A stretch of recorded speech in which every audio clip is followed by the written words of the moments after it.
Let it go. Whatever it is, let it go. Continue to breathe deeply and easily as we move into the state of consciousness that says God is all that there is and it is what I am. And so opening up to the awareness, the power, and the presence of the divine as us this day. We know that our journey in consciousness, from the material through the mental to the spiritual state of high awareness, is one that is happening continuously, and we are journeying well. We open up our awareness to the idea that we are spiritual beings, living in a spiritual world governed by spiritual law, that God is all there is, and that is what I am, that all of the kingdom is ours. The windows of heaven open and have poured down blessing after blessing after blessing, because we know who we are. And in that wonderful state of being and joy-filled anticipation, we move into a state of gratitude for all that we are, all that we learn, all that we have, and more, and simply release this treatment into all that God is, because we know that God is all. As together we say, and so it is. Wonderful, wonderful, wonderful. Did anyone talk but me? I'm hot, and it's that muggy time of year. If you get warm, it's more than just me and Sandy get warm. Let me know and I'll turn the air on. Or we could open a window, but that's going to let more muggy air in still.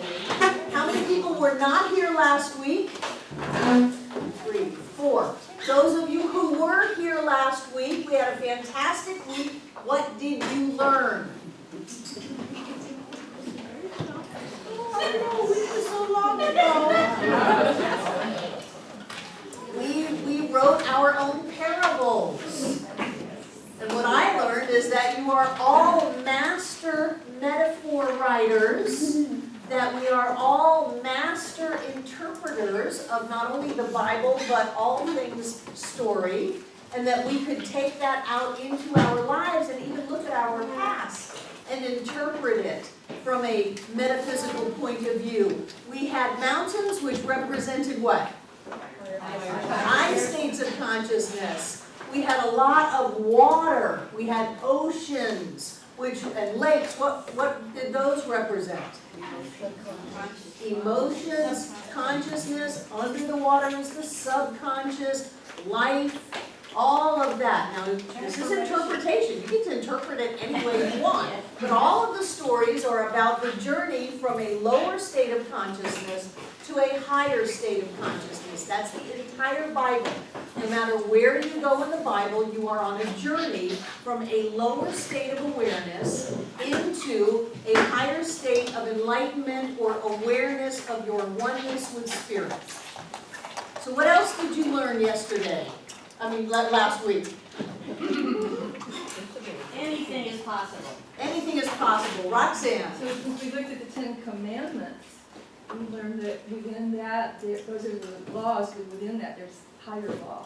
There's a higher law. There's a higher truth within the outer truth. It is the esoteric meaning in addition to the exoteric or the outer meaning. And that's why when Jesus said, for them who have ears to hear, let them listen closely. So he had a meaning inside of a meaning. And the 10 Commandments were not just about, you shouldn't steal, you shouldn't lie, you shouldn't, you should honor your father and your mother, pardon me? Or commit adultery. Or commit adultery. Hey, we had a wonderful conversation about that. There's a higher truth going on. There's a higher story. So, anything else from last week, just to bring ourselves current? Becca? With the 10 Commandments, I found it interesting that the first 5 were all interior. Yes. And the second 5 were more outside. Yes, the first 5 are about the inner process. The second 5 are about the outer actions. Wonderful. Who else? Jane? Move out of judgment. Yes. Stop judging. That theme comes up over and over and over again. That started with the Garden of Eden. That nothing happened until they ate of the fruit of the tree of knowledge of good and evil. It had nothing to do with an apple or a snake. It looks sweet at first. It does look sweet at first. Inside, oh, I just want to indulge in a little bit of judgment, and then I'll pull myself out. Right. 3 years later at the divorce hearings. It's true, it's true, it's true. Carolani, I lived my parable when I lived here last week. oh, well, say it in concise terms, because I've already read it. Oh, you have, okay. Yes. Is Sure, it it's fascinating, but be Yeah, concise, thank you. wonderful. Okay, so before I came in to the class last week, I dropped my car off because there was a light on. So that was the place I moved from, right? That was the, leaving my car and getting notice right afterwards that, almost $3,000 worth of service. And that's not the first time in the last year. So, that I went to lunch, thought about it, went, this is interesting because I'm so happy. Wonder what this is about. But I had left Center for Spiritual Living. I went forth to Harmony Motors. Because the light led you. The light led you. The light led me. Jerry walked in at 2:22. There you go. When we talked about what we were going to do and looked at it and wound up being completely released from this vehicle, vibing right out of it, into my, what Lisa calls my golden chariot. I now have a new car that's $200 a month less than the other one, plus $1,500 check, plus the previous car paid off, and the almost $3,000 in service paid off. So Is it golden? it's golden. My name means Song of Heaven, Carol County, Song of Heaven, and on my website you couldn't get Song of Heaven, and so I added Sun. So it's Sun, Song of Heaven, driving her golden chariot. There you go. Straight up to heaven. Ascension in our midst. Now that was because you were willing to follow the light. If you had put a piece of black tape or duct tape over the light, which I know some people do, thinking that that is turning away from the condition, and the car blew up, you would have had a different experience. But you followed the light, you were not afraid to open up your awareness and seek out other options. You didn't just do the same thing that you had done in the past, which was put a large amount of money into repairs. And because of that, you had an evolution in consciousness, and while your name hasn't necessarily changed, your vehicle has changed into a golden chariot, and that is a name change which signifies a change in consciousness. All of the stories in the Bible, when they change consciousness, they change names, because name means nature.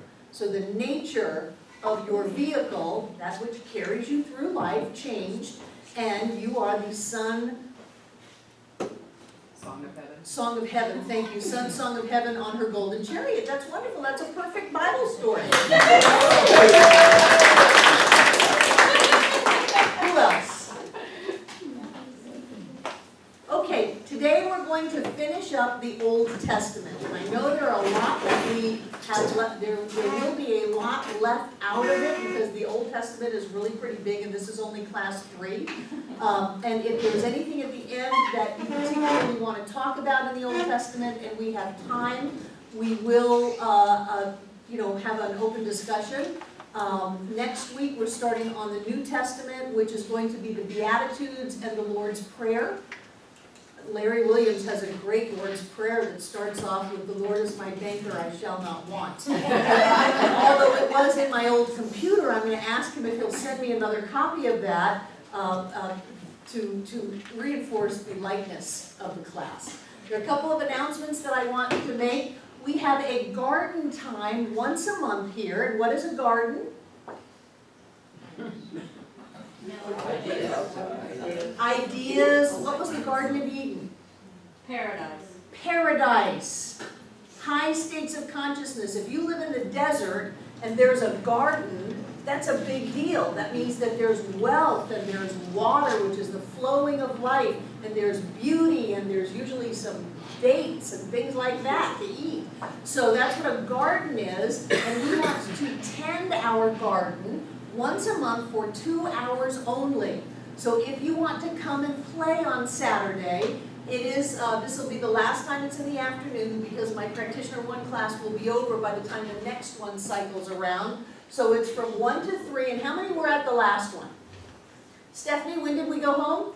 Exactly after 2 hours. Exactly at 3 o'clock. We're on a countdown. So it's not come at 9 o'clock and you'll drag yourself out at 5. It's 2 hours. And let's move some plants, let's weed eat some banks, and bring a little bit of trimming and planting some lavender plants out in the front that have died over the winter and things like that. So I invite you to come on Saturday from 1 to 3, and that's it. And if you have a weed eater, to bring it, because what we haven't done in years previous is keep the banks down. If you keep them down, they'll stay down. And we hired someone to come clear them in the late winter, so they're easy to weed eat now. All you have to do is just go through and weed eat them. So how many people think they might be coming out on Saturday? Yay, Stephanie. Yay, Jane. Yay, Steve. Who else?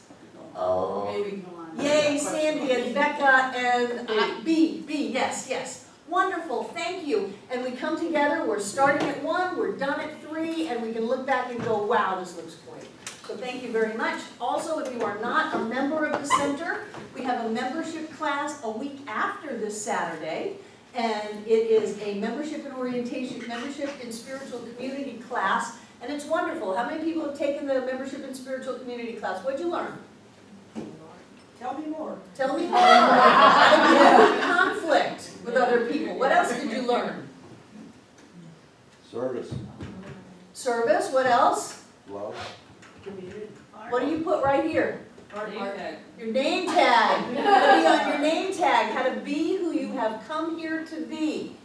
And this is a microcosm of the world. And so what we want to do is we want to understand who we are. We want to set our intention to be that. And we want to get along with each other, as well as have some understandings about the center and how it works and things like that. But it's a 3-hour class. We got to play games. What did you play? Ball. You played ball to learn about how teams work and how communication works and things like that. So if you are not a member of the center and you think you might want to be, you can come to this class, take the class. You don't have to join. No one's, tying you up and dragging you on the stage, but it will give you a lot of useful tips and tools about how to be in the world, who you are, how to bring that forth in relationship with other people. And if you choose to be a member of the center, you're welcome to do that the very next day, which is Sunday the 26th. Any other housekeeping? Great.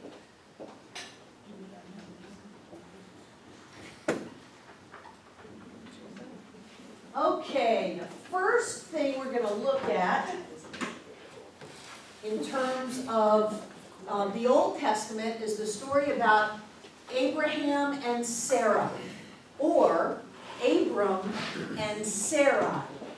Does anyone know what the difference is? Yeah, lower to higher. Pardon me? The names went from lower to higher. They went from lower to higher. Abram means faith, but Abraham means father of the multitudes, which is a key to the story because Abraham and Sarai didn't have any children. And so for him to go to father of the multitudes was a pretty big stretch. And so what happens? God comes down from the heavens. Remember, this is Bible stuff. So understand that we are speaking in metaphor and allegory. God comes and tells Abram and Sarai that they're going to have what? A child. Abram is 100 years old and Sarai is 90. How ridiculous is that? And so what Sarai does is she laughs. She laughs and says, that's the most ridiculous thing I've ever heard.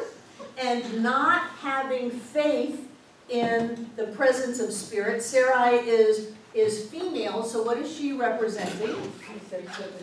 Receptivity, and what else? Well, that's true, but as a female, what is she representing?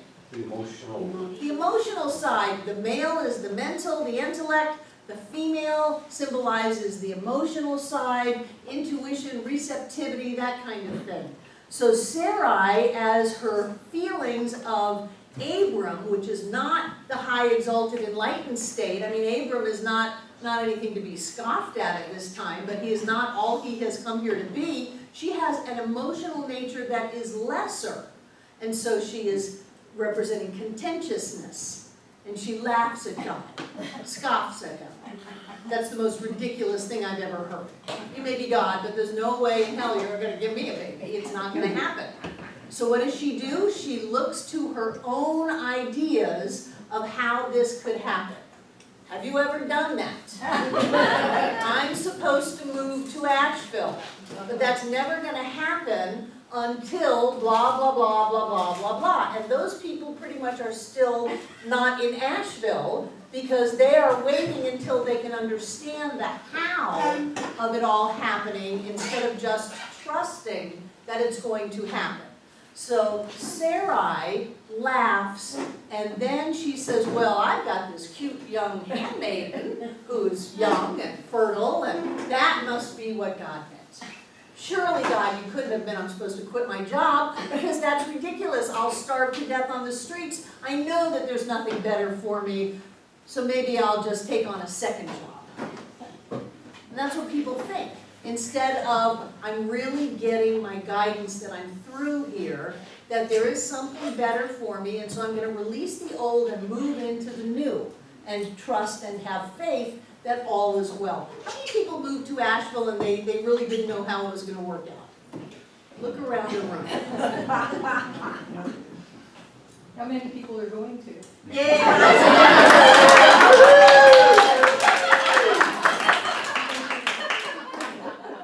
So Sarai gives her handmaiden Hagar to Abram to have a child. And she does. She has a child, Ishmael. And Ishmael was the father of the Islamic faith. And so they go, wow, look, God, look what we did. And God's going, no, that's not what I said. That's not my intention. That's not the higher truth here. And there is some religious bias built into the story. And so Abram and Sarai have a child, and what is the child's name?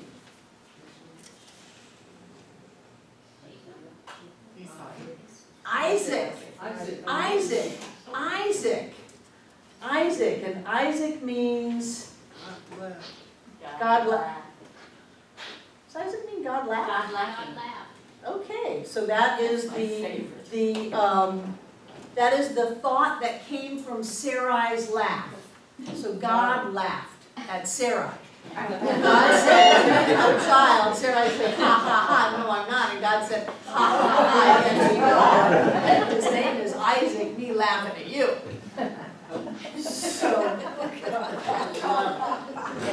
So Abram, faith, moved into, had a shift in consciousness. I mean, having a baby at 190 would shift your consciousness. Had a shift in consciousness to Abraham, which means father of the multitudes. And along with the birth of Isaac came all of these promises of, you will be the father of the multitudes, and you will have all of these great things come from you, that higher thought, that higher state of consciousness. And Sarai went from the emotional part of faith to the emotional part of father of the multitudes, which translates now into princess. So Sarai turned into Sarah, which means princess, an elevated state of consciousness. Not queen, but princess. She definitely moved up from contentious to princess by moving into that state of birthing an idea. Remember, all the children are ideas from their parents. You have one idea and it spawns many ideas. You have one idea that all is well, and all of a sudden you have ideas that are created from that, or you have one idea that all is lost, and you have many ideas that come from that. And then it goes on to talk about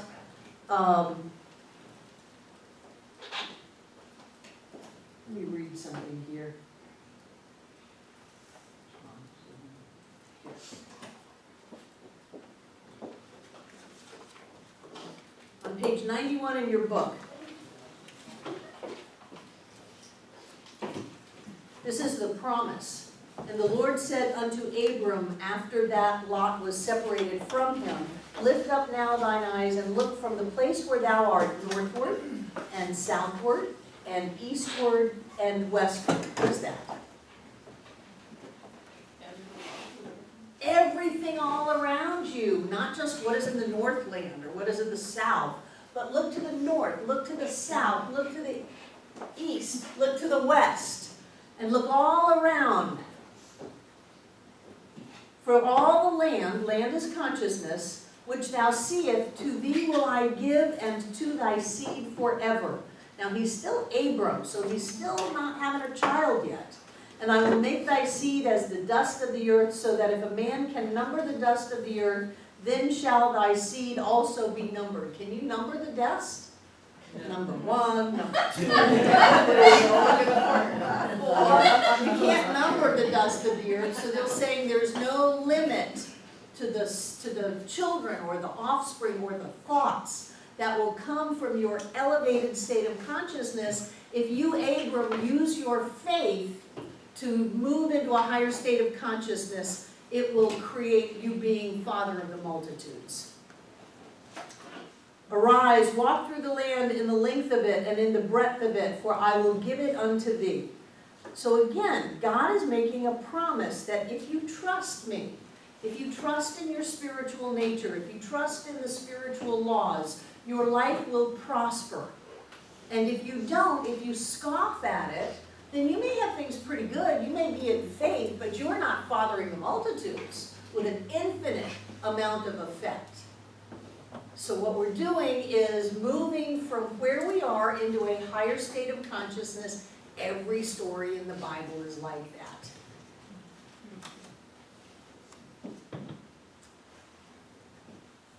Yeah. So what happens with Abraham and Sarah? They're living the good life. They've got Isaac. And all of a sudden, there's something else that is said to Abraham. Does anybody remember what it is? Is that what it's the test of faith. He says, take your little boy, that is your miracle, and go up on the mountaintop and sacrifice him to me. What a SOB. What an evil, mean, giving and taking away kind of God that would promise him all of this. He'll move into a state of faith, have a higher state of consciousness, and then say all of that must be given up. Have you ever had that? Because these stories aren't any good unless they're about you. Have you ever been asked to be willing to give up that which you hold precious? Yes. The thing that you think is going to make all the difference in the world. You have to be willing to give it up. And so Abraham didn't balk at all. He tied a bunch of sticks onto Isaac's back, because Abraham by now was what, 104, 105, 106? You know, climbing up that mountain's a big deal for him. So he had Isaac carry the load and carry the sticks up to the mountain. And Isaac's no dummy. He's been raised up as a good Jewish boy, and he knows all about sacrifices. And he's saying, Dad, where's the sheep? Where's the ram? Where's the sacrifice here? Hello? And what does Abraham say? Do you remember? He said, God will provide. God will provide. Now maybe he meant God will provide Isaac, or maybe he meant God will provide something else, but he's trudging up the mountain. And what is going up the mountain mean? He's raising his consciousness. Every time you have something that's hard in your life, raise your consciousness. That's why the answer to almost every question on the practitioner exam is treat. Treat. The first thing you ever do is treat and move into a higher state of consciousness, a oneness, an awareness of your oneness with Spirit, that all is already well, every question has been answered, every problem, the solution is at hand, and then you take action. So what he's doing is saying, let's rise up in consciousness. Come on, let's take it to the peak. Let's go to the top of the mountain.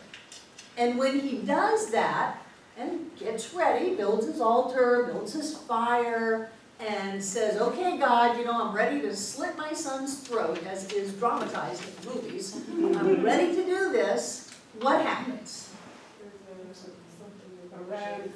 God says, no, wait, just a minute. Look over there. And there's a ram caught by its horns in the bushes.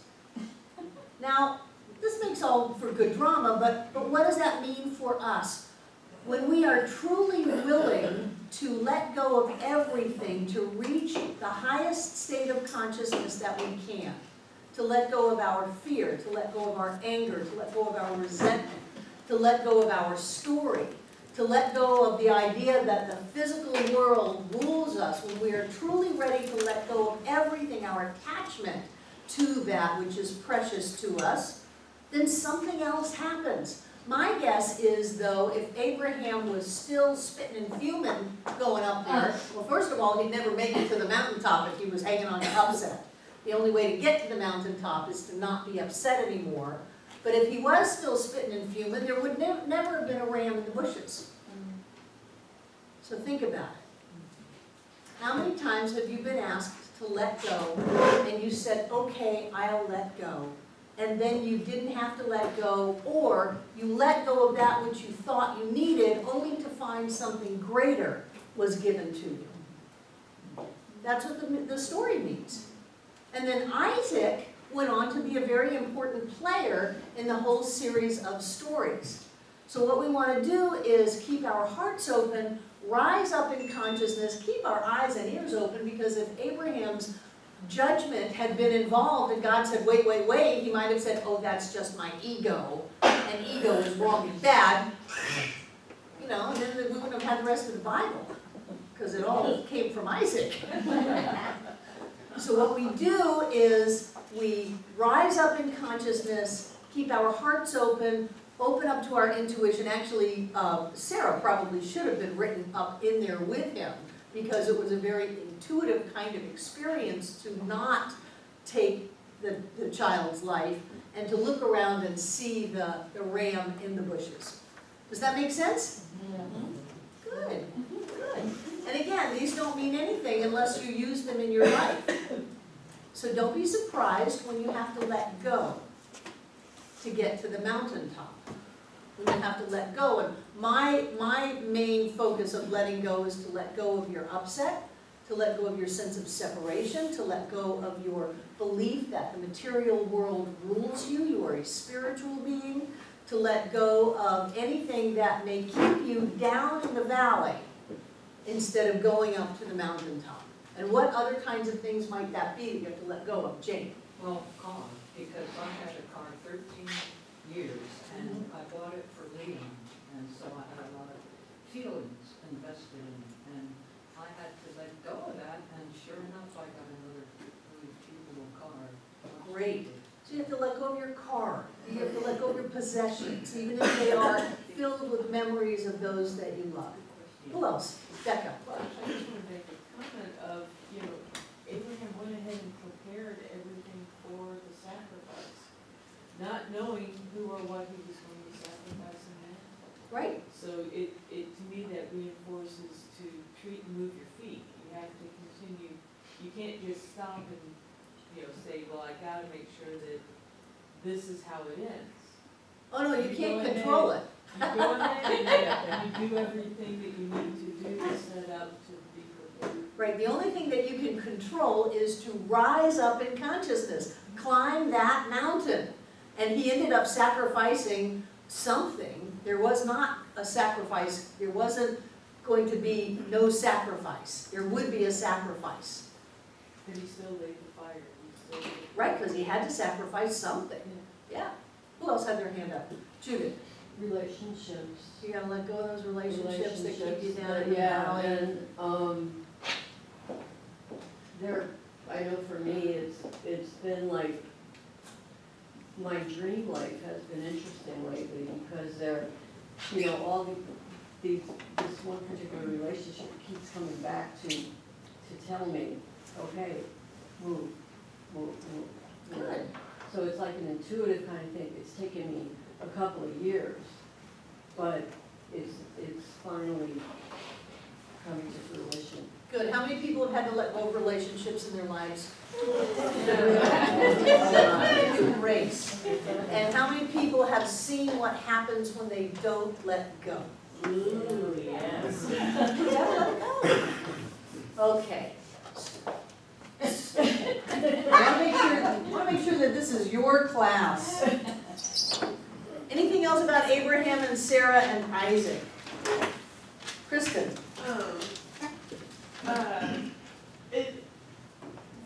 This is a little more concrete, but the whole idea of like letting go of your child and allowing them to live their own life and do their own thing. Abraham had to let go of the attachment of his child doing or being anything. Right, right. I let go of my son when he was 5, sent him back 4,000 miles away to live with his father, and he came back to me at 15. And I think that because I did that, he was a better person because of that. But it's not easy. Not easy at all to let go of your kids and let them be who they want to be. He wanted to go live with his dad. He wasn't the one who said, oh, let's leave Daddy. He was vocaling for years that he didn't appreciate that move and wanted to go back. Caroline. Well, I'm having an interesting experience of that right now where the property I've been living on the last 4 years is my dream property. I felt that it was where I would grow old. The practitioners assisted. It was a creation, exactly what we wanted. And it was, leaps of faith to get there. Amazing leaps of faith. And everything fell into place, and there it is. And I'm happy, and I'm in heaven. And this week, it's gone. I'm moving. I'm going to be somewhere else. And Climb that mountain, you go Yeah. to a higher state, So- avoid the valley of the shadow of death. even under the impression that the perfect thing that I treated and created would be there. You can't even be attached. Life is not static. That It was is- perfect when you moved in. Yes. But you have changed, and Yes, so by as you right out. change inside of you, Yeah. the outside has to change. Yes. Kauai was perfect for you 20 years ago, and now you've changed and your living space is going to change. You're going up the mountain. Deb. Well, the same thing, Mary and I are looking at, we found our dream home, and so the owners of the house gave me 60 days to sell everything we own. Pretty much will take that, to buy this house. And we had held on to this real property in our house for rentals because it paid for itself, and we had a little income, and it was easy. And so now it's like we're letting all of that go and moving, we want this house, and it's like, now our house is like, this damn bathroom's so small. I hate that. I'm letting it go because I really want this other house. But you don't have to let it go with judgment and upset. Yes, yes. Because that which you resist persists. Persist, yes. So love it on its way out. What I do is I go, oh, you have new owners. Toys on the That's floor. What unusual food is cooking in the refrigerator? There's a different car in the driveway. Yeah. Give it to its future. Yeah, I know. Yeah. Yeah. Right.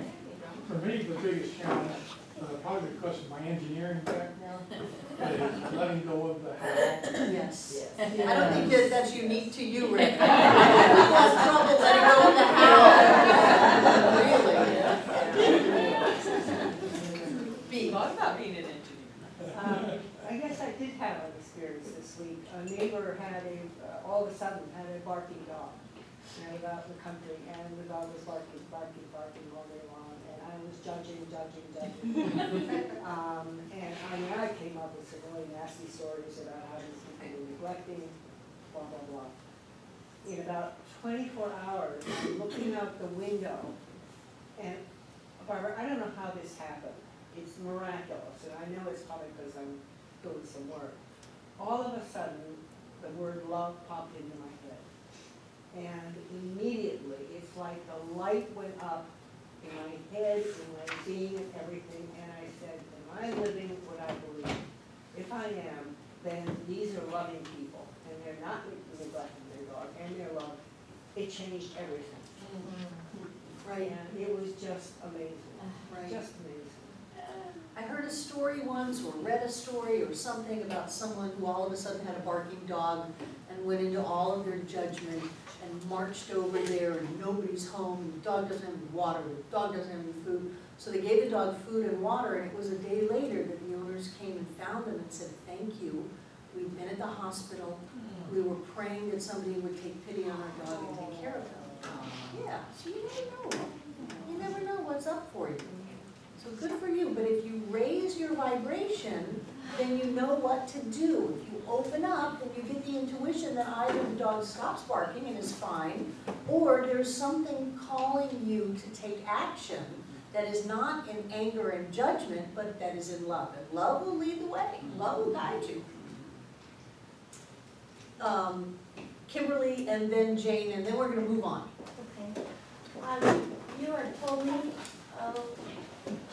months or so ago that Trinity, my cat, would be my greatest spiritual teacher. And you're right. I came to Barbara when Trinity had her first stroke on Christmas Eve, December 25th, and they didn't think she'd make it. And within 3 to 5 days, she was walking, although labored, and very tenacious and strong. And then they were saying during that time I had to syringe feed her and all that, and I came to Barbara and I was having a difficult time. And she said, "You have to let go. You cannot force her to do anything. The Spirit will triumph and do what the Spirit's going to do." And the Spirit, if it wants to live, there's nothing you can or cannot do to prevent that. So that allowed me to let go and allow Trinity her path. And she did that, and it was powered by Spirit, because there was no physical reason she should still be alive, and she was barely eating, and sometimes would go 8 days without eating and drinking. And then we went to Florida, saw Olivia and John had that, she rebounded, came back, and a week later had a second stroke. Still rebounded, came back, tenacious, go, go, go. And through that time I had to look at, on Easter Sunday, we were here. She was fine. I posted on Facebook she was doing great. That afternoon we went back and I came in, she had had a third stroke. And this time was paralyzed, it was different. So I had to look at my life and say, where am I, because our animals are a reflection of ourselves. Where am I paralyzing myself? And where am I not rising up? Because she chose Easter and she chose Christmas Eve, which is the Christ consciousness, the greatest spiritual teacher, and then Easter is about rising up. So this time she wasn't rising up physically, and Sai, our other animal she had brought in, Cat, started, instead of batting with her as he did, he started licking her. Every day, licking her and nourishing her, and I'm like, Sai represented Spirit to me, is that even when you're down, you're always being loved on, always, always, always. And so on Thursday, in perfect alignment, if anyone saw my Facebook post, and I know some of you did here, everything lined up with the numbers, and we played Olivia's song, Instrument of Peace, which is based on the prayer of St. Francis, which is the patron saint of animals. And she took her last breath on, "It isn't dying, will be released, make me an instrument of peace," and literally stopped breathing at that point. How beautiful. It was an amazing experience, and it continues to be amazing to this day. So that what I go back to now is that I ask myself in any moment, what would Trinity do? And it would be unconditionally love. That's wonderful, thank you. Jane. Oh, just real quick, with me, it was a change of attitude. I had, I've been living in the same house for about 15 years or something. And there's, my neighbors have a horse and some dogs. And every time they got a new, they added to their pack, so they got this new dog. And every time I go out of my front door, the dog barks at me. Now the dog is about 2 or 3 blocks away from me. but he barks and barks, and it's very annoying.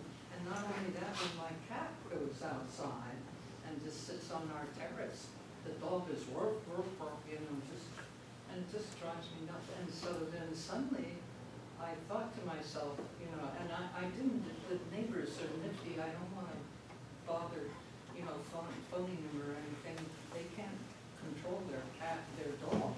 So, real quick, what happened is that, I suddenly just started calling the dog Mr. Stupid, because he was so far away. I'm not sure you're going up the mountain. I did it for myself, and so I turned the whole thing into sort of a comedy. And so the dog still barks, but the thing of it is, because I could change my attitude toward the dog, everything's okay. Good, so the dog doesn't bother you anymore. No, Practice going up a little higher, send the dog some love. Maybe he's lonely. Mr. Stupid, he can. Okay. Yeah, Mr. Stupid, yeah, send him some love. Okay? Change his name. Once she loves him and he stops barking, his name will change because his nature changes. Okay, so a descendant of Isaac is Jacob. We talked about Jacob before. Jacob was born with his brother Esau. They were twins. Esau was born first, which in that culture made him the favorite. Esau was red and hairy and very materialistic. That is our material nature. Esau only saw that which was of the senses. Jacob was representing the intellectual. He was the thinker. And so he says, Esau got the birthright. He's going to get all the inheritance. What can I do using my superior intellect to manipulate the situation and steal my brother's birthright? And so Jacob does. He convinces Esau for a bowl of, it's been interpreted, lentil soup, to give up his birthright to his brother. And Esau says, well, I might as well. I'm going to starve to death anyway if I don't get that soup. And maybe you found yourself there, so desperate, focusing only on the material, giving your power to your money or to your possessions or to something like that, and say, I'll do anything to get this. I'll do anything to get your love. I'll do anything to get this money. I'll do anything to close this deal. Not realizing that what we're doing is becoming a slave to the material plane and giving up our rightful divine inheritance. And so Esau did that. He said, yeah, you can have my birthright, just give me that soup. And Jacob then has to trick his father, the intellect.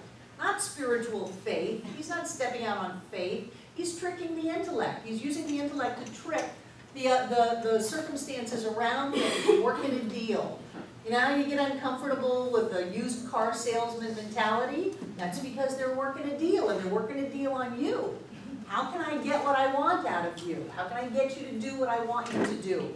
So he covers himself with a hairy hide and makes his voice really deep and rough like Esau, and goes to his father's bedside as he's dying, and his father can't see, and he says, Father, give me your blessing, give me the inheritance. And his father says, wait a minute, something's fishy here. Come here closer. And he comes and he touches the hair, the fur, and he says, yeah, you feel like Esau. You kind of sound like my oldest son. Okay, I'll give you the blessing. So he gives Jacob the blessing, and Jacob takes that blessing, but anything gotten by manipulation is not going to be all that you think it is.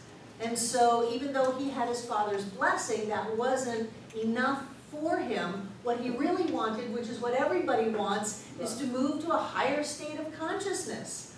And so then Jacob had to wrestle with the angel, put his head on the rock of truth, anoint the rock of truth with oil, which is to consecrate it and bless it. And that's when he held onto the angel and said, I won't let you go until you give me my blessing.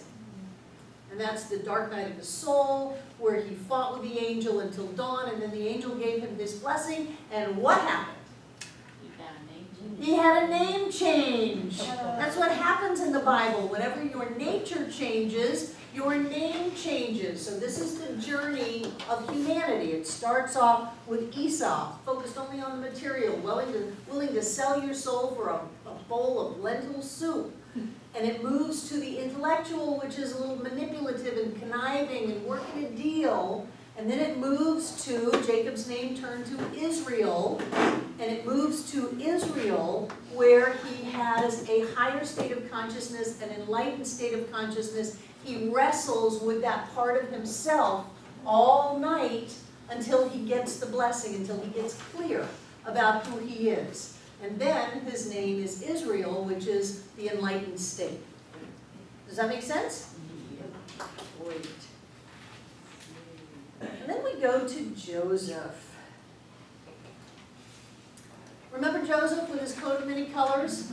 He had his coat of many colors because he was his father's favorite.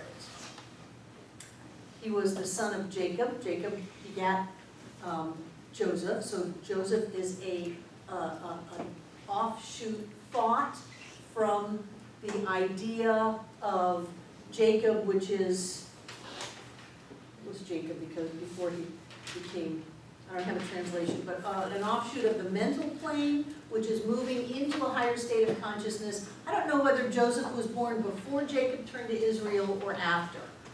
So Jacob is a thought from, Joseph is a thought from Jacob. I don't know if Joseph was born before Jacob turned to Israel or if it was Jacob or Israel. But we've got Joseph. And Joseph is a dreamer. He's intuitive. He is the increaser. The name literally means the increaser, and it also includes the imagination. So Joseph is the increaser. His father loves him. He's the apple of his father's eye. His father gives him a special coat, and his brothers are jealous. I don't know if you grew up with siblings, but if one kid gets something special, or if it's obvious that one kid is mom's favorite or dad's favorite, the other kids usually know it. And so I think there were 11 brothers of Joseph. They were all older. Joseph was the youngest. And so the intuition part of Joseph has a dream. He is imaginative. He's a dreamer. And he has a dream that they're all sheaves of wheat. You know, they dealt a lot with wheat back then. And that Joseph's sheaf was standing upright. And his brothers and his father's sheaves were bowing down to him. Well, that's a pretty impressive dream, and he was quite happy to tell his brothers about it. Hey, I had a dream where I was standing upright and you were bowing down to me, ha ha ha. Now they're already mad at him. So it did not go well. And then he had another dream where he was the sun and the moon and 11 stars bowed down to him. So he wakes up and he says, check out this dream, I'm the sun and 11 stars, you guys, and Dad the moon, you're all bowing down to me. Well, it didn't take long before his brothers grabbed Joseph and sold him into slavery, took his coat, and shipped him off to what? Egypt. What does Egypt mean? It's an arid desert, and it's where the slaves go. It's where the Hebrews lived in bondage. Remember Moses, let my people go? They were in Egypt. They were slaves. It's the land of bondage. So Joseph gets shipped off to Egypt, and he is an interpreter of dreams. So the Pharaoh keeps having this dream, and nobody can tell him what it means. Does anybody remember that? And he hears rumors that there's this new kid named Joseph who can interpret dreams. So Joseph is brought before the Pharaoh, and the Pharaoh tells him his dreams, and Joseph says, I know what it is. It means that you're going to have 7. What is 7? The number of completion, years of prosperity and abundance. And then you're going to have 7 years of famine. So while you're prospering, it would be a good idea for you to put away that which you will need when the famine comes. And the Pharaoh was very happy because when famines come, entire countries starve to death if they haven't put food away. And so the Pharaoh makes Joseph head honcho of all Egypt except to him. So now we have Joseph being elevated in consciousness even in bondage. You think about it, you're in a job you don't like, I'm in bondage, but I'm going to stay open, I'm going to stay in my intuition, I'm going to remember who I am, and I will be elevated even in this bondage situation to a high state. So Joseph the increaser even increased when he was in Egypt. And then sure enough, the famine came, and the brothers and the dad come in with everybody else begging for food because they're all starving. And who do they ask for food from? Joseph. And they say, oh, we're terrible, you must be really mad at us, normal thinking. You must be really mad at us because we sold you into slavery. And Joseph says, fear not, for I am in a place of God. And then he said one of my favorite phrases in the whole Bible.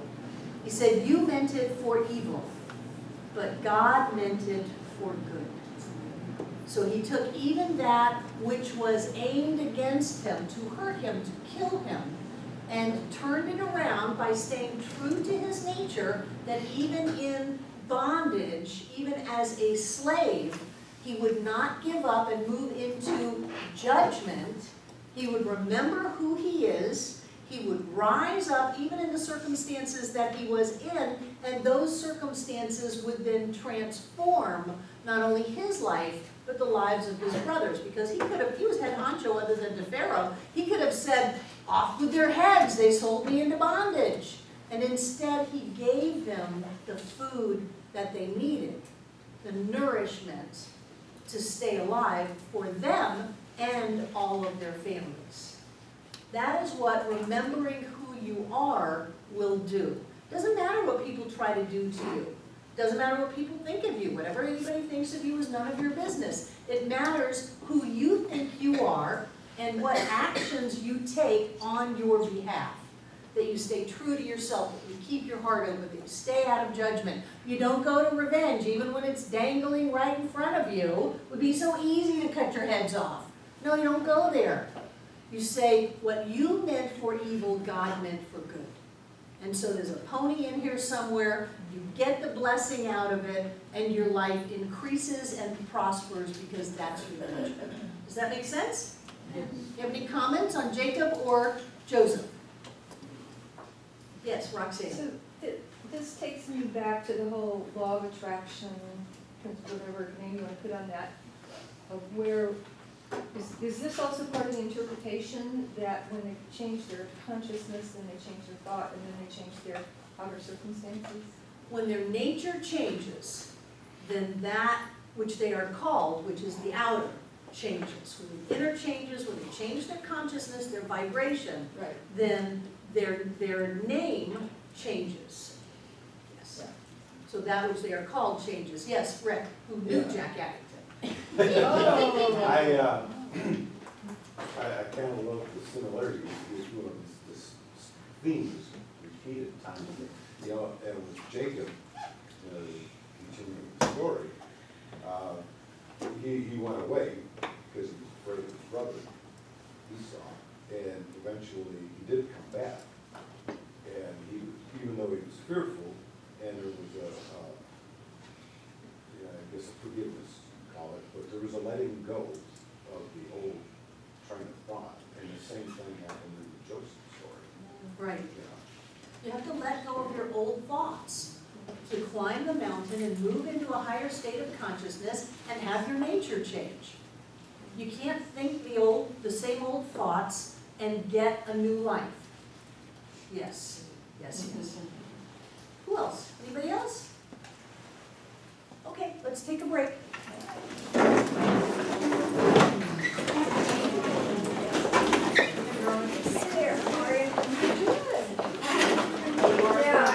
Archives and include all of Ernest Holmes' stuff and other New Thought writers. you can either download the books that are in public domain or read online for free the books that are not in public domain. So there's a huge amount of information on the web, including books on our website that are available for free downloads. You just drop them right into your computer. I find that very effective with the original Science of Mind textbook. And then if it's in an Adobe document, you can put something in Find, and it'll search the whole book for you. Way better than any kind of a concordance. Okay. Turn my little thing back on. Are we on, Tim? Yes, ma'am. Good. So the next story I want to talk about is David. Remember David? David is filled with meaning. Because what we have is David was the youngest son. His older brothers were in the army of Saul. Goliath, who was a Philistine and a giant, came to the army of Saul and said, "We're going to get you. We're going to run you over. We're going to take over you. We're going to kill all of you. We're going to take your land. We're here. We're going to do this. But I tell you what, if you send one person out to fight me and they win, we'll leave. If they lose, you give up and we just come in without a battle and take over." So starting with that, what we have is the idea of Goliath is that I'm really what? Was Goliath big or small? Big. I'm really big, and bigger is better. So Goliath comes with a lot of aggression. He's a warrior. They talk about all the mail, coat of mail, and the big helmet, and the big sword and spear, and all of the weapons that Goliath has, and everybody is what? Scared of him. They are afraid of this thing because they too believe that bigger is better. So they're looking at themselves and saying, even though they are in the army of Saul, and they feel that they have spiritual significance, spiritual inheritance that goes along with them, they forget right away who they are when they see something that looks scary. And I don't know if any of you have ever done that. You get a letter in the mail or a letter from the IRS. And perhaps you forget who you are. And move into this idea that the IRS is really big and scary, and I have to be afraid. No, you don't have to be afraid. And so along comes this young boy, son of Jesse. Jesse starts with J-E, which is an abbreviation for Jehovah, which is God, and C is. So Jesse means God is all there is, and David is a child or a thought form from the idea that God is. Now his brothers are also, but they're off playing war games. David is home tending his father's sheep. Now sheep symbolize pure thought. So David is at home working on his thoughts, and the thoughts from God is. Maybe he's meditating while the sheep are eating. He's meditating on the presence of spirit. He's really clear about who he is. David is not afraid. At one time, a lion came and took a sheep, and David chased it, took the sheep out of the mouth of the lion, and killed the lion. Very symbolic. What might that be? Killing the fear. Killing the fear. A lion, holy moly! A lion came up and grabbed one of these pure, perfect thoughts of God is. You're taking your power back. killing the lion would be taking the power back. Yes, yes. So had David been afraid and just told stories and sang songs about the lion that kept taking the sheep, he would have had a different experience in life. But he was not afraid of the lion, the scary thing in life. He ran after it. He ran into the fire. He chased the lion, got his sheep back, and killed the lion. That's not the only time that kind of thing happened. A bear came, now these are symbolic stories. A bear came into the flock and took again one of the sheep, one of the pure thoughts of God is all there is, and took the sheep, and David once again ran after the bear, took the sheep from its paws and killed the bear. So the father says, hey David, I don't think Army Life had a KP tent then. Take some food down to your brothers there with Saul's army and make sure they're okay. Yes, Dad. I'll go check on my brothers. And so David takes some food down to the army to give to his brothers and hears this story about this big scary thing named Goliath. And he sees Goliath out there taunting the army of Saul. Send me one person, you bunch of cowards. You don't even have one person brave enough to fight me because you know that we're going to kill all of you. And David thought, I've chased a lion, I've chased a bear, and I have won. I am not afraid. Can you imagine living a life where you are not afraid, period? That your job is to tend the pure, perfect thoughts that God is all there is. And you are not afraid.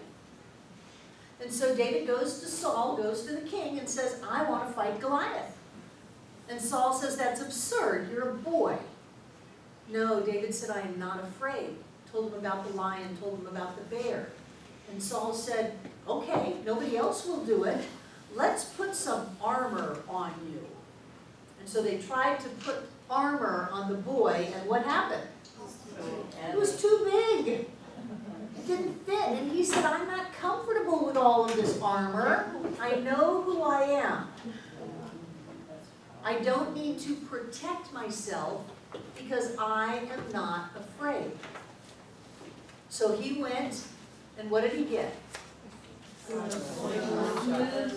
Stones. 5 round, smooth stones. What do you think those symbolize? Truth. Pieces of truth.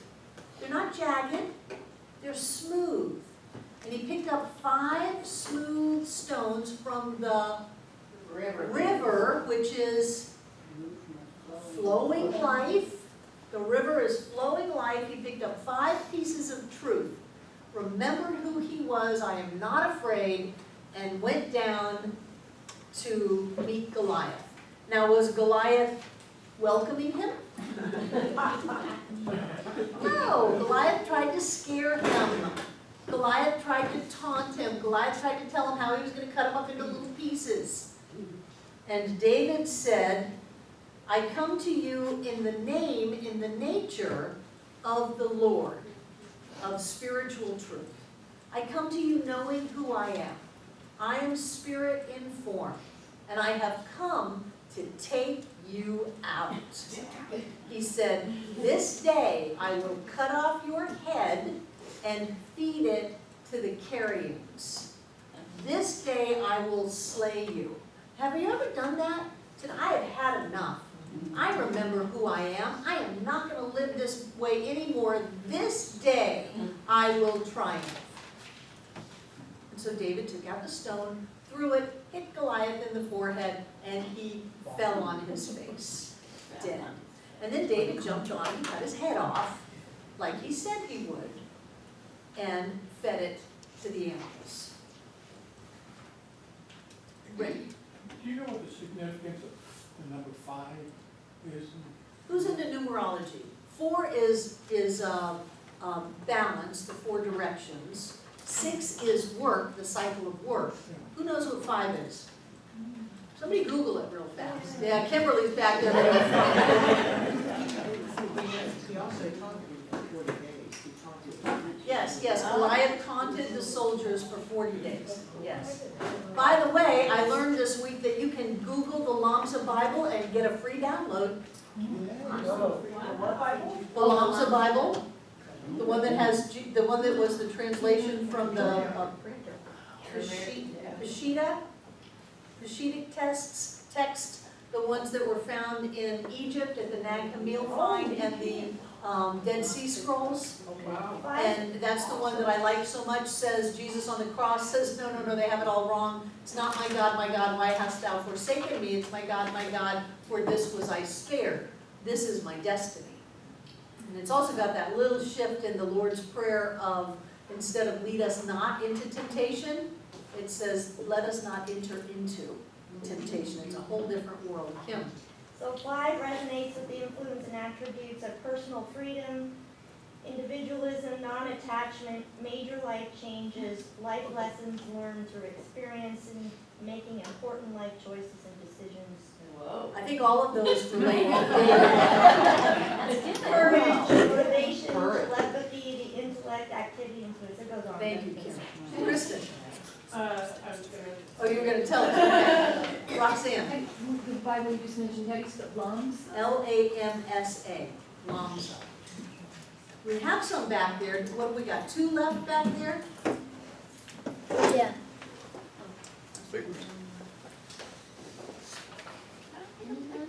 No, they're Did big. they all go? I think they are.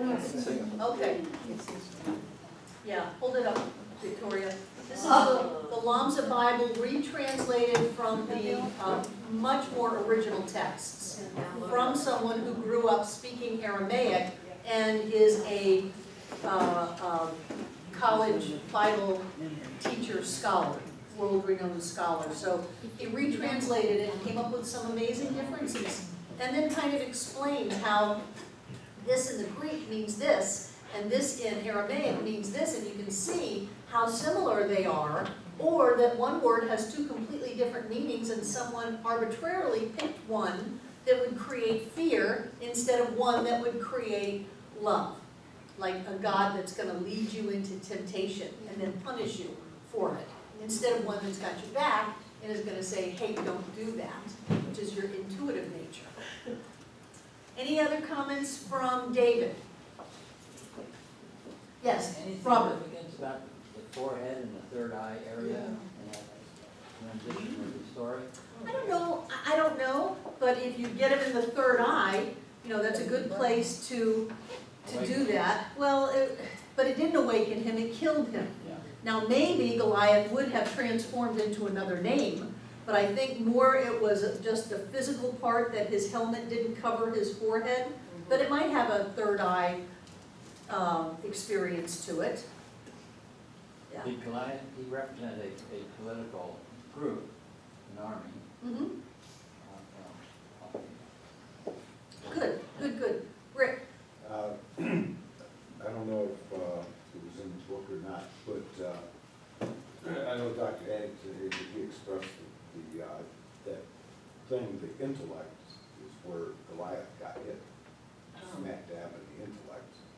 Okay. It was unprotected, there was no Right. protection for it from the truth. And he was trying to figure out, he was trying to work a deal to get what he wanted, which was to conquer the Hebrews. So he was saying, hit me with your best shot, and I'll just kill them, and then you can go ahead and move forward, we won't have to go through a bloody battle. So yes, he would be in the Jacob consciousness. He says that on page 2 or 3. Does it? Good, page 203. So we're not going to do much with the Psalms, but I thought I would just go over the very first one. And the Psalms are beautiful. They're beautiful. A lot of people think that they were written by Solomon. There's a debate about that. Some people think it was just the poetry of the day brought together in a book. But on page 252, we're just going to read the first psalm. It It says, blessed is the man that walketh not in the counsel of the ungodly. So let's just look at that. Blessed means what? Goodness. Goodness, it's a blessing. You will be blessed. You are blessed. This is all about the movement of consciousness from the lower to the higher. The whole Bible is about that. Blessed is the man, and that's generic man, that walketh. What does that mean? Travels all over what? Ground, which is what? Ideas. Ideas and consciousness. Blessed is the person that travels in consciousness, not with the ungodly. So here we have a double negative, which means blessed is the person that travels what? With the With God, or in a state of the presence of God. In consciousness. Nor standeth in the way of sinners. Now what is a sinner? Misses the mark. Oops. Let's try that one again. Simply an old archer's term. Whenever you missed the bullseye, you said, ah, I sinned. It was not such a big deal. You just did it again. Everybody chill. Nor standeth, which was not moving in consciousness, but is where? Staying still in consciousness, in the way, in the area of people who keep making mistakes over and over and over again. How many of you have had friends that you hung out with that just kept doing the same thing over and over and over again? What this is saying is you're not going to get blessed if you stay there. You're not going to get blessed. You're not going to have all the good things in life if you continue to stay still with people who are doing the same thing, missing the mark over and over and over again. Nor sitteth. Now we have walking, standing, and sitting. Sitting is more than standing. You just broken down. Lounging there. You're lounging. You're lounging in the seat of the scornful. If you are hanging out with people who are not being aware of the presence of Spirit, who are doing the same thing over and over again, and who are complaining and being scornful, you're going to miss out on your blessing. That's what the very first part of the psalm says. Now granted, it's a move away from instead of a moving toward, but that's what it means. It means to get blessed, you got to hang out with people who are seeing the presence, who are doing something different, and who are being happy and grateful. That's how the Psalms start out. But his delight, talking about you, is in the law of the Lord, and in his law doth he meditate day and night. So what does that say? Treat. Treat. There you go. Be aware of the presence of the divine, not just every so often, but day and night. Keep your consciousness focused on Spirit. That Spirit is all there is, that is what you are, that is everywhere around you, in every person, in every event, in every place, and everything, and you will be climbing up the mountaintop to get your blessing. And the blessing is forthcoming. And he shall be like a tree planted by the rivers of water, that bringeth forth his fruit in his season. Now, how important was water back then? Life or death. It was life or death, water. So you are a tree, but you're not a normal tree. You're not just a tree out in the middle of the desert. You're a tree planted by the river of water. And you're bringing forth fruit. You're not a barren tree. You are a fruitful tree. His leaf also shall not wither, and whatsoever he doeth shall prosper. Now here again is the promise, that if you keep your eye clearly focused on the presence of the divine, your life will prosper. You will bring forth fruit, you will have plenty of water, you will not wither, and all things will be given to you. The ungodly are not so, but are like the chaff which the wind driveth away. Therefore the ungodly shall not stand in the judgment, nor sinners in the congregation of the righteous. For the Lord knoweth the way of righteousness, but the way of the ungodly shall perish. So you have before you a blessing or a curse. Your choice. The whole thing starts out with, heads up everybody. If you do this, you're not gonna get your blessing. If you do focus on the presence of spirit, your life is gonna be great. But all those other people, they're gonna have miserable lives. So your choice, good luck. That's what it is. My intention over these 5 weeks is to take the stigma out of the Bible. Take the scariness out of it. Any comments on the Psalms? Does anybody have a favorite Psalm? Yes, Roxanne. Well, I'm sure everybody does. The 23rd Psalm is my favorite affirmation. Right, the Lord is my shepherd. But one thing that, when I have gone into the Psalms to enjoy them and find gems like that and that, and then I'll go to the one that says, oh God, please smite my enemies and make them suffer. They were people. Well, on that level, but through this class, now I will even look at those comments differently because my enemies aren't the people out there, it's what's inside of me. Right. Like my fears. Right. Take away my fears. Right. Yes. Take away my scorn, really, really.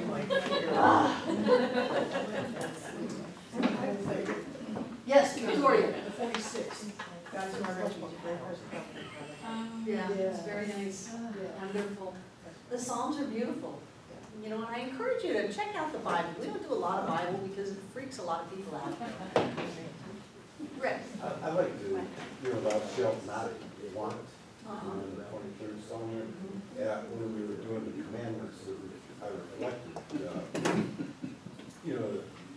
it's commonly seen, thou shalt not want from a shepherd, a loving, guiding presence.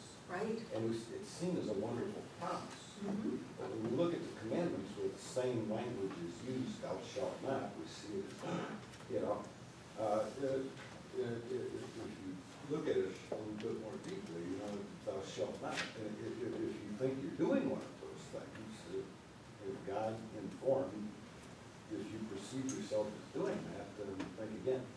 Right. The whole Bible is a promise that if you rise up in consciousness and if you embrace your true spiritual nature, you will prosper.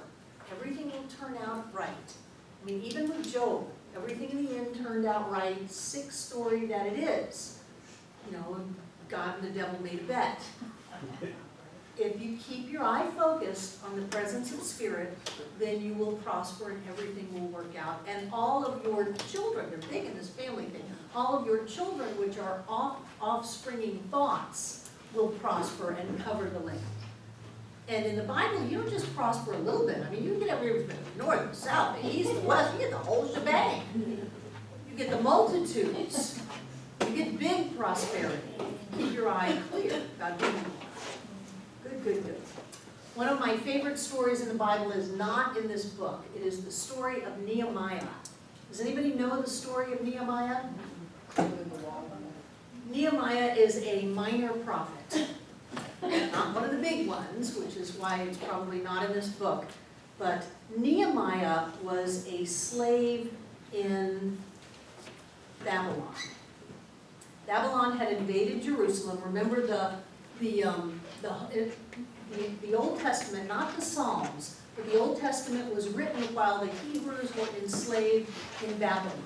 They were enslaved by the Babylonians. They were far away from their home. It was 800 BC, and they wrote this book that said, my God's better than your God, and here's why.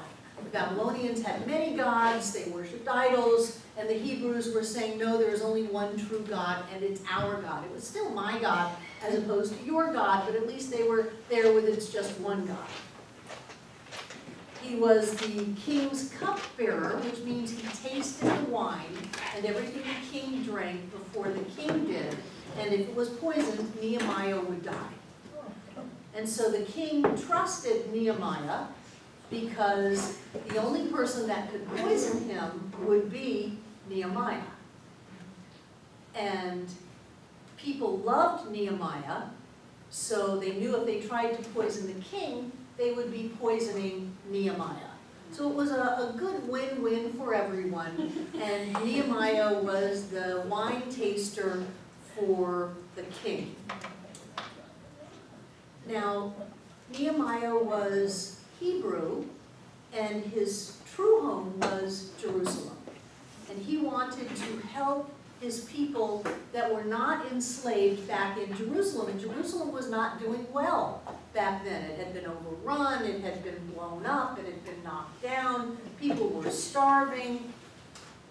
And Nehemiah asked him if he could be, go on a sabbatical, whatever it's called, take some time off and go back to Jerusalem to help his people. And not only did he ask to go back and help his people, but he asked the king to provide workers and lumber and things like that so that they could rebuild the wall around Jerusalem. Now, the wall around Jerusalem is a protective barrier, and the wall had been destroyed, and so people could just come in and invade Jerusalem at will, the people that were left, and they were not able to defend themselves. So here is Nehemiah, which is a consciousness that is high, saying, I want to help all of these people, which are thoughts of Jerusalem, of the enlightened place, state of consciousness, that have fallen on hard times. They're trying to hang on and remember who they are, but they're not doing very well. I want to go and help them, and I want you in your royal power to help me help them. I want you to send troops and people, and let us cut down the trees in your forest, and all of that.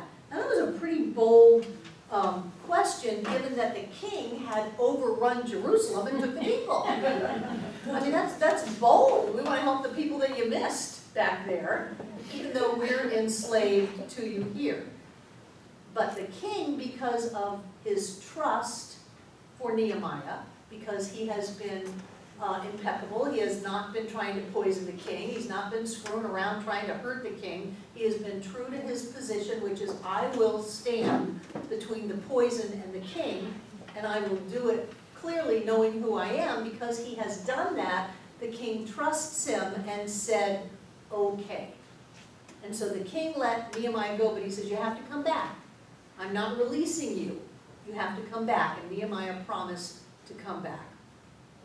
So Nehemiah takes the soldiers, the workers, and a bunch of lumber from the king's forest to Jerusalem. Because remember, Jerusalem's a desert. Has anybody ever been there? Anybody ever been to Israel? Boy, it's sand. Sand and concrete, that's it. So Jerusalem's a desert, they don't have big trees, and they took their wood with them. And Nehemiah went to rebuild the wall. That was his purpose, was to rebuild the wall. The people who were running Jerusalem and allowing it to be overrun and attacked and people to be hurt and robbed and starved did not welcome Nehemiah, who's clear about who he is. He's going to help his people. He's going to bring those thought forms back into a safe space. He's going to bring his high consciousness and his royal assets into play. Well, he met the people who were happy with things the way they were, and there was not a warm welcoming. There was not a warm welcome for him. Can you see how that might happen? So Nehemiah was not popular with the leaders, but the people, the thought forms, were very interested in something coming to help. Have you ever heard that? So part of you that hears about something, what? Center for Spiritual Living? If you go there, your life will get better. If you go there, you'll prosper. If you go there, you'll get healthy, happy, and whole. Wow, I want to do that. But then you've got some other thought forms, maybe a spouse or a family member who is over you, or so you think, saying, no, no, no, we like things just the way they are. We want you to be lost and broken and bruised and hungry. We don't want you to be back in your full natural state of being. Don't do that. And maybe they even try to attack, like the leaders did, try to attack Nehemiah. We've had people threaten us with lawsuits. We have had people call home office. We had one ex-husband once call the person who wrote the peace song to tell them we were singing the peace song. And I laughed, I said, let me get this straight, you're threatening us with the peace song. So maybe there's someone who doesn't want you to grow and thrive and be happy and will actually attack that which you hold as that, whether it's your new business, whether it's your new friends, whether it's your new language, because I don't want to hear all that negativity. I just want to, can you just turn that around into a positive statement for me? They don't want to hear that, and so they attack that. Well, that's what happened in Nehemiah. The leaders attacked, but the people, the thought forms said, what? You're going to help us? You brought workers, you brought lumber, you're going to rebuild the wall, you're going to make us safe again? And so the people poured out to help Nehemiah. Now the city was under rule by what they called warlords. And the warlords wanted to kill Nehemiah. And so they sent their representatives. And Nehemiah is up on a ladder. He said he really wanted to feed the people. He really wanted to take care of them. He wanted to organize them. But he only had one purpose in being there. This is important. It's like Keller's new book, The One Thing. And Rumi, you've got one thing to do. And if you do 100 other things, but not that one thing, you've done nothing. So Nehemiah had to look inside of himself and not get distracted by all the problems, but just do his one thing. And what his job was to rebuild the wall. So he's up on the ladder, rebuilding the wall, and the representatives of the warlords, or the lower forms of ruling, lower consciousness of rulers, not the high king, but the warlords, sent representatives to him to kill him. He's not stupid. And they said, come down, Nehemiah, we want to talk to you. He said, I cannot. I am doing a great work. No, Nehemiah, you can do that in a few minutes. Just come down from your ladder. We want to discuss the problems of the people with you. I cannot. I am doing a great work. He's saying I'm doing the one thing that is the most important thing for everything else, and I cannot get distracted by all of these other problems. There is one thing that I am here to do, and I will do it. And so they asked him 3 times to come down so that they could negotiate the mental, work in a deal, so that they could negotiate with him. He is up high, high spiritual consciousness, high spiritual thought, saying, I will not lower my consciousness to meet with you at a lower level because I am doing a great work. And he finished the wall and he went back to be the cupbearer for the king. Isn't that a fascinating story? What does that mean to you? I mean, it's fascinating on the outer and the inner. What does that mean to you?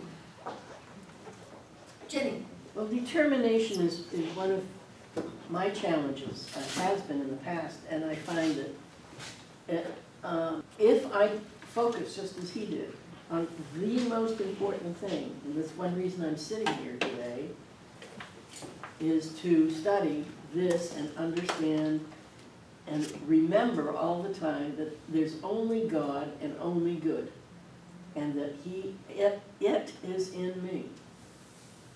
Yay, that is your one thing, that is the most important thing. And if you rebuild the wall, if you remember that, all the other problems can have an opportunity to take care of themselves, because you have fixed the big thing. Stephanie? Well, I've heard you talk a lot about inspiring and encouraging people to, and John too, to have your focus and to do the thing that you're meant to do and be the person that you're meant to be.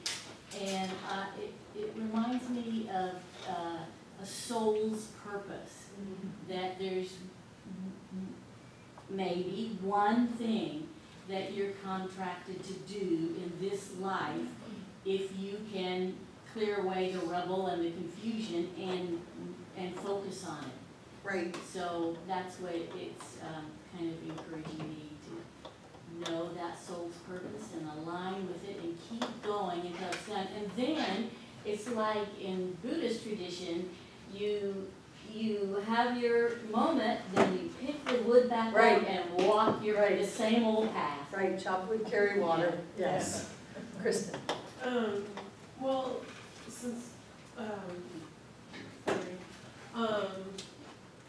you were saying that they were actually bringing them down to kill them, so it's like if you stay in a high consciousness, there's stuff that you're being protected from that you don't even have any clue Right. is going on. And to lower your consciousness will kill you. Right, Yeah. right. Rick? For me, the message is, use your resources. You don't have to do it alone.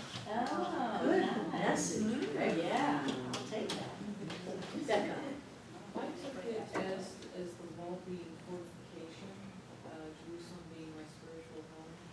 And the soldiers were enticing me by saying, you know, I want to talk to you about this outreach, about the people, about to help others. Right, And he stayed firm and fortified the spiritual home. right. Wow. Good, good, good, good. Who else?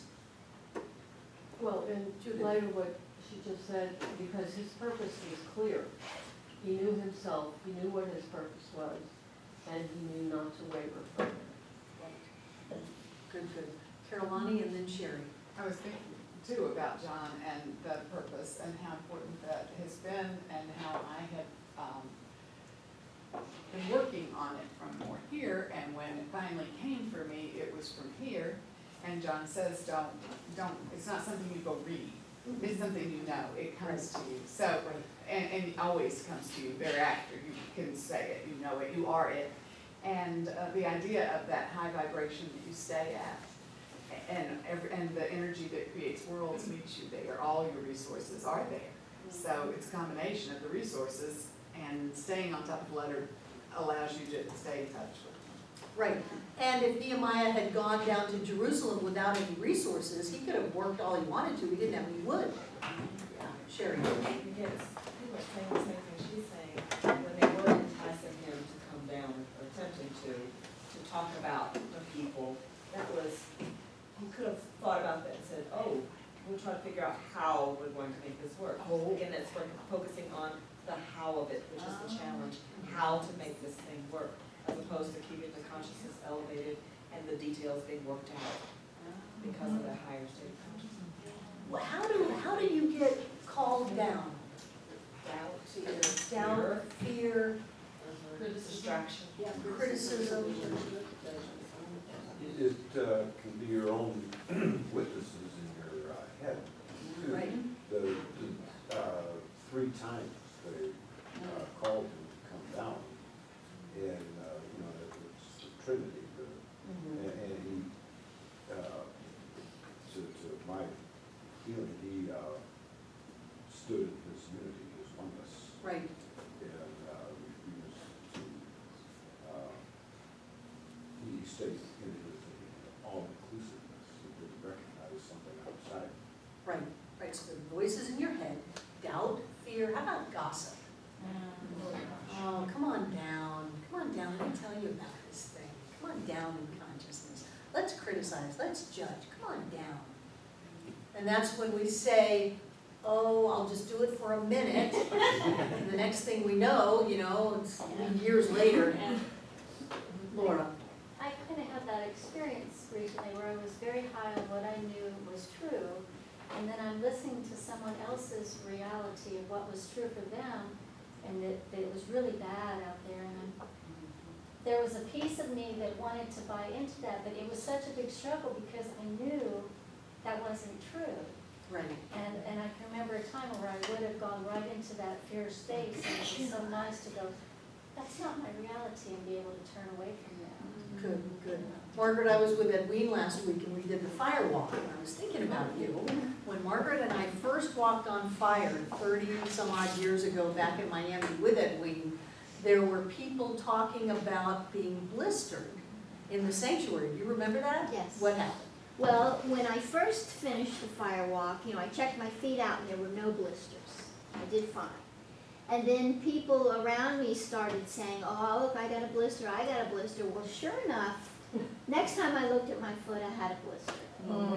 There was no blisters. There was to no begin with. blisters. I've heard stories of people 2 weeks later having a blister. You know, so don't go down from your high state of consciousness. Don't let the realities of other people suck you in to go to a lower level. Stay high, stay focused on the one thing. Kim, and then we're gonna move on. Okay, to dovetail on that, I was walking towards my mom's lot yesterday at the home being constructed, and there was a neighbor there who was, everything out of her mouth was a complaint, and I just said, I know everything's happening is perfect and right time. And she just looked at me and she went like this and felt like I was delusional. Or like, don't move into their place in the I land. said, I am the creator of my universe and my circumstances. And then she just really. Let those people go. The very last chapter of the Old Testament, going into the New Testament, is called Malachi. And Malachi is a promise of love. The whole 3 chapters, not a very long book. It's, again, one of the minor prophets. And there is no reference to Malachi anywhere else other than in this chapter. And Malachi means messenger. This is God's messenger or God's message that is given at the very end of the Old Testament, and even references going into the New Testament, so it's a little transitional chapter. And what happens in Malachi is Nehemiah has rebuilt the walls of Jerusalem. The Jews had been back in Jerusalem. They were out of bondage. They'd been back for 100 years. The temple has been rebuilt, and the city of Jerusalem is restored. Life is good. Isn't that what everybody wanted? Everybody wanted everything to be back the way that it was. So here you have the end of the story of the Old Testament. Everything is great, except the people are not happy. The people are not doing their one thing. The people are not being aware of the presence of spirit. The people have descended into old thought forms. And this is God's message to the people. It says that, it says a lot of the don't do thises, you know, thou shalt not kind of things, that you're being ungodly and you're not doing your sacraments or sacrifices. They were taking, part of the sacrifices are animal and part of them are vegetables, and they would take the rotten vegetables to the temple for God. So as symbolic of God, you get what we don't want anymore. Instead of taking the cream of the crop, instead of taking the best and giving it as their sacrifice to their awareness of the presence of spirit, their investment into the world. And Malachi moves into this idea of, don't you know that I love you? And it is very much a book of God saying, I love you, come back into alignment with your awareness of me, and everything will be okay. And the part of Malachi that I have repeated over and over again through my study with Edwene is Malachi 3:10, where God says, bring ye now the tithes unto the warehouse, that there will not be meat in my house, and that the windows of heaven will open and pour down a blessing which you will not contain. And so what God is saying is, stop giving me your rotten leftovers. Come back into alignment with spiritual law. Give what is due. Because in that time, tithing was the first step. Tithing was only the first step. The 10% tithe was a given, and then you wanted to give to the widows and the orphans and all of that. You would give much more than 10%. But God is saying, you people aren't even giving the basics here. You're not remembering who you are, and because of that, you do not feel my love for you, and even though Jerusalem is restored, you are not prospering. So this is the teaching in the Bible that says, prove me now. And to do this and watch the blessings come. Everything in the Bible is all about, if you are in alignment with spiritual law, you will prosper. Every story in the Bible ends up with that idea rising in consciousness and prospering. So Malachi ends the Old Testament with a promise of love and a promise of prosperity, and also reminding the thought forms to come back into alignment with spiritual awareness and spiritual law to stand straight and tall. And then it goes on to say, there is one that cometh, referring to Jesus in the New Testament, that Elijah will prophesy. And remember, John the Baptist said, I am Elijah reincarnated. I have come to prophesy the coming of the Christ consciousness. So God is saying, what is wrong with you, thought forms? I've given you all this stuff that you wanted, and now you've forgotten who you are again. Remember who you are, stand straight and tall, come into alignment with spiritual law, let me love you, and prosper, because more is on the way. There is a whole nother state of consciousness that is coming into form, that is not just you are the children of God, but that you are God, I and the Father are one. Elijah has told you about it, which Elijah did, and it is coming. So get ready. Get ready. Bring your thoughts into alignment with who you are. Practice spiritual principle. Feel the love and prosper, because more is yet to come. And that's how the Old Testament ends. It's a fascinating story of the evolution of consciousness of humankind. And we do have a couple of more minutes, so is there anything about Malachi or anything that we didn't touch on in the Old Testament that you wanted to bring up before we move into New Testament next week?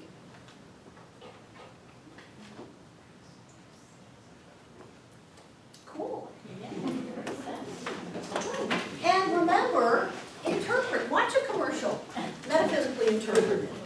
Watch a television show or a movie, metaphysically interpret it. Listen to someone, metaphysically interpret what's going on, because what you're doing is you're bringing it all to a higher state of consciousness and a higher state of awareness. Andra. I have a question about the names. It says everything that starts with a J-E or J-A or a J-O. Right. Does that include women's names? Because Jessica is in the Bible. Sure. Those are abbreviations for Jehovah or God.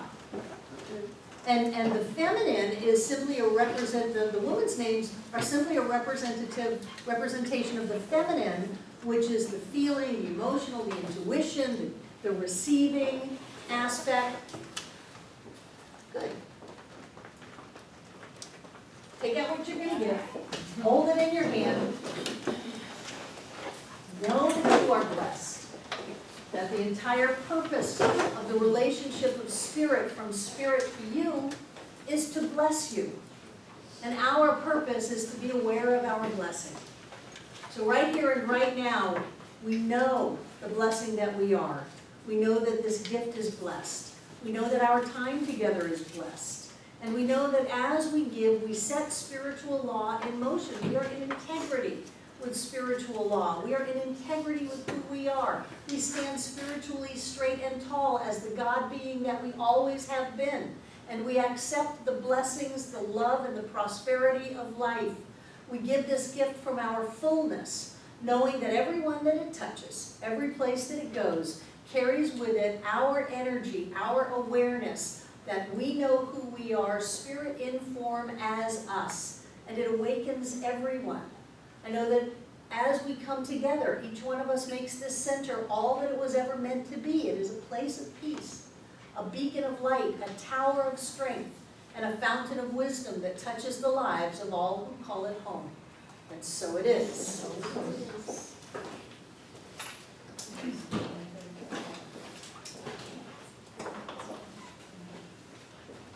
Breathe it in. Breathe it in. God really does have ways of giving you money you've never dreamed of yet. Breaking down that which has held you back, lifting you up to higher states of consciousness.